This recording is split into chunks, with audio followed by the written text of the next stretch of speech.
Welcome to तारीख पे तारीख, जहां कानून मिलता है बॉलीवुड के तड़के के साथ। आज बात होगी एक ऐसी फिल्म की जिसने कोर्ट में एक नया सवाल उठाया। सिर्फ औरत ही नहीं, मर्द भी हो सकता है विक्टिम। 2004 की फिल्म ऐतराज़ ने एक बोल्ड मुद्दा उठाया, sexual harassment of a man by a woman. लेकिन कानूनी दुनिया में कितना वैलिड है, आइए समझते हैं लॉ के लेंस से। क्या आपने नहीं देखी है मूवी? चलिए मैं दिखाती हूँ, लेकिन इस बार फिल्मी नहीं, कानूनी नज़रिए से। अक्षय कुमार एज राज मल्होत्रा, एक सक्सेसफुल प्रोफेशनल, एक loving husband. Priyanka Chopra as Sonia, Raj की बॉस। राज से चाहती है फिजिकल रिलेशनशिप।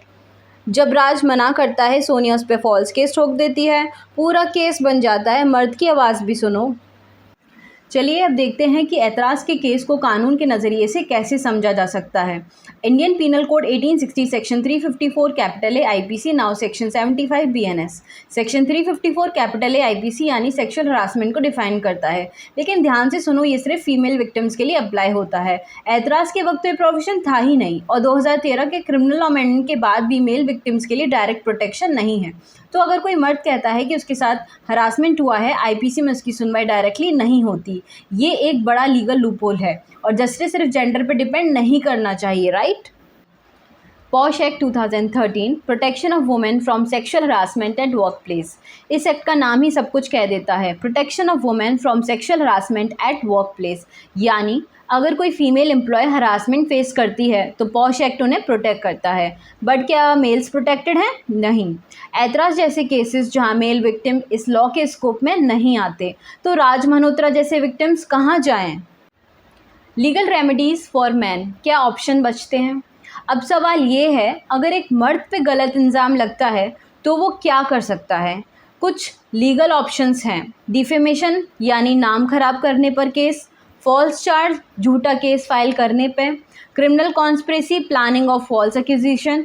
और अगर मेंटल हरासमेंट हो रहा है तो टॉर्ट लॉ या कॉन्स्टिट्यूशनल रेमेडीज़ का सहारा लिया जा सकता है।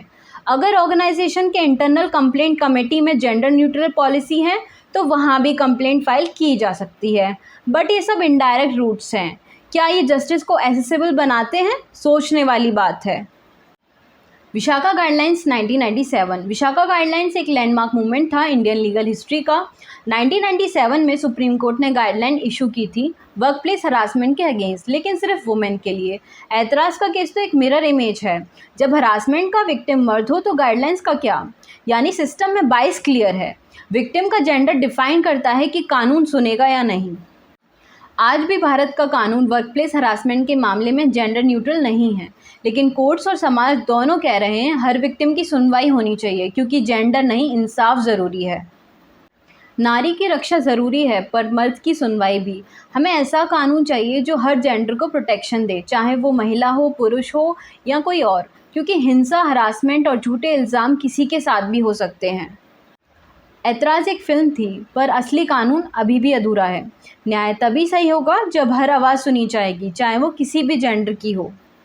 आज की सुनवाई यहीं तक। अगली तारीख पे फिर मिलेंगे नए कानूनी मज़ेदार मुद्दे के साथ। तो दोस्तों, लाइक, शेयर और सब्सक्राइब करना मत भूलना। मिलते हैं अगली तारीख पे।